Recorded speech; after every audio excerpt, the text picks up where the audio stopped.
弟兄姊妹平安，今天是2023年的11月17号。今天的经文是诗篇123篇，士师记第2章16节到23节，启示录第16章第8节到21节。今天要跟大家分享的主题是小偷来了。我们昨天谈到了以色列人进入迦南地之后，在约书亚以及那些知道上帝带领他们出埃及救恩的长老们都死了以后，他们忘记了上帝的作为，他们并且开始敬拜了当地的偶像，他们的行为得罪了上帝，使上帝勃然大怒。这是我们昨天所谈到的主题。今天的经文士师记第2章16节到23节提到了上帝兴起的士师们的工作，但是以色列人却是仍然心里刚硬，完全不理会士师们的带领。圣经这样说，上主兴起士师，士师就解救人民脱离抢掠他们的手的人。但是以色列人民不听从他们的士师，叛离上主，去拜别的神明。他们的祖先遵行了上主的命令，但是这新的一代很快就不照这样遵行了。每当上主指派士师去给他们，上主就与那士师同在，在他活得的年日救人民脱离仇敌。上主因他们受苦受欺压的哀声而怜悯他们。可是一旦那士师死了，人民就故态复萌，过腐败的生活，并且比上一代的人更厉害。他们去服侍别的神，拜别的神明，他们不放弃邪恶顽抗的行为。于是上主又向以色列人发怒，说，既然这人民违背了我命令他们祖先遵行的约，不听从我，我也不把约书亚死的时候还留在这地的各族赶出去，我要用他们来考验以色列人民，看他们是否像他们祖先一样，愿意遵行我的道路。因此，上帝准许那些民族留在这块土地上，没有把他们交给约书亚，也没有在约书亚死后迅速把他们赶出去。因为如此，我们看到上帝没有将原来住在迦南地的人民赶出这一块土地，上帝反而透过这一些原先住在迦南地的民族，成为教训、考验以色列人民的方式，试验他们是否愿意跟祖先一样遵行上帝的道路。如同哈马斯一样，他们对以色列人的攻击就如同是小偷一样的作为。小偷来了，按理说小偷来了，大多数的人都不会知道的，也因为如此，他们才被称为小偷。如果主人知道的话，很可能会变成强盗。因为当主人发现的时候，要是小偷不愿意离开，或是不能离开，那个时候很可能就从偷东西变成抢劫了。我有一位住在彰化的朋友，家里经济不错，在市区除了有一栋大楼之外，还有别墅。有一天晚上，他的父母都在睡觉，突然间听到有人哭喊救命啊！原来是家里来的小偷。他们拿了东西之后准备离开，却没有办法走出大门，因为有2只巨大的狗，叫做纽波利顿犬，就守在2个门，一只守一边，让这2个重饱私囊的小偷不敢动弹，因此大喊救命啊！让主人来救他们脱离那2只张牙咧嘴的大狗。当然，最后这2个小偷是被警察给救走了。原先这家主人并不知道家里遭小偷了，要不是家中的2只恶犬，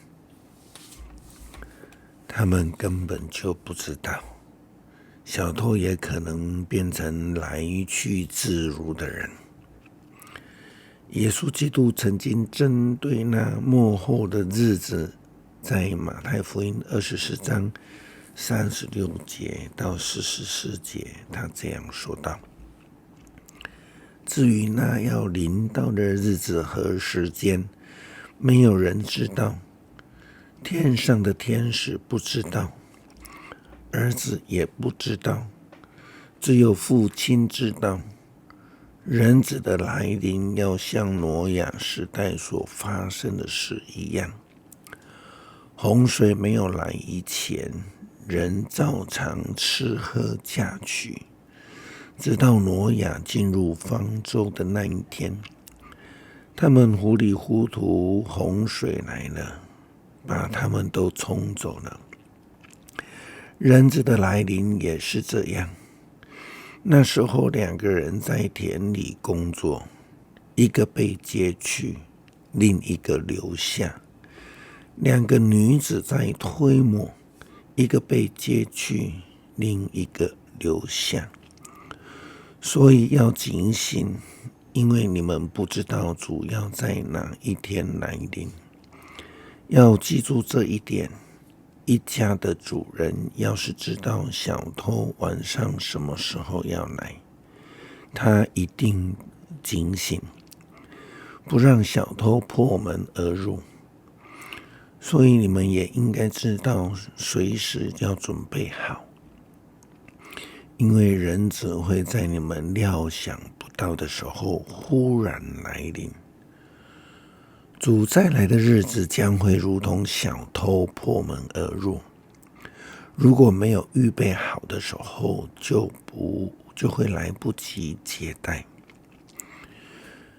约翰的启示录也延续了耶稣基督对于末日，对于他再来所提出的，如同小偷一样。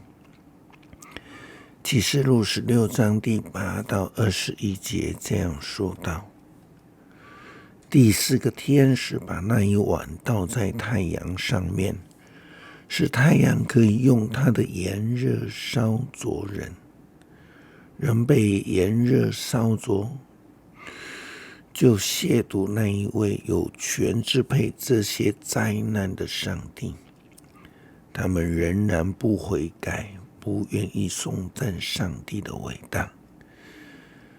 第5个天使已经把那一碗倒在兽的王座上，于是黑暗笼罩了兽的国度。人因为痛苦而咬自己的舌头，他们因为所受的痛苦和身上所长的疮而亵渎天上的上帝。仍然不离弃他们邪恶的行为。第6个天使把他那一碗倒在幼发拉底大河上，河水就干了，为要给从东方来的诸王预备一条路。接着我看见3个乌灵，好像青蛙，分别从利龙的口、兽的口和假先知的口出来。他们是鬼魂的灵，会行奇迹。这些邪灵主去找全世界的王，把他们集合在一起，准备在全能上帝那伟大的日子里面作战。留心吧，我要像小偷一样突然来到。那警醒随时都穿着衣服的人多么有福啊！他不至于裸体行走，在人面前蒙羞。于是那些邪灵把诸王集合在一个地方，那地方希伯来话叫做哈米基多顿。第7个天使把他那一碗倒在空中，有大声音从圣殿的宝座上发出，说成了。于是有闪电、声响、雷轰和可怕的地震。自从地上有人类以来，没有过这样剧烈的地震。那大城巴比伦列为3段，各国的城市也都倒塌了。上帝记得巴比伦的罪恶，叫他喝上帝杯中那义愤的烈酒。所有的岛屿都不见了，所有的山林也消失了。从天上有大冰雹掉落在人身上，每一块重约40公斤。为了这惨重的雹灾，人就亵渎上帝。基督徒应该要警醒，免得上帝的末日来的时候，我们来不及与他同行。诗篇123篇，在天上掌权的上主啊，我仰望你，正如奴仆倚靠主人，婢女倚靠女主人。上主我们的上帝啊，我们仰望你，直到你怜悯我们。上主啊，求你怜悯，求你怜悯我们。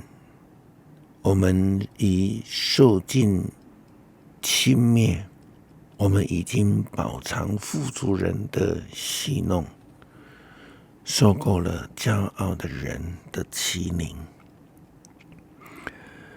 感谢上帝赐奇妙的恩典作为，雨杰的进步出人意料之外。医生也已经宣布，他可以在2天后出院回家。感谢主亲自的保守看顾，显明你的慈爱与怜悯，赐下医治的恩典。我们继续为雨杰祷告，愿他的头盖骨能够尽早放回去，并快快的复原。感谢祷告，奉主耶稣基督圣名求，阿们。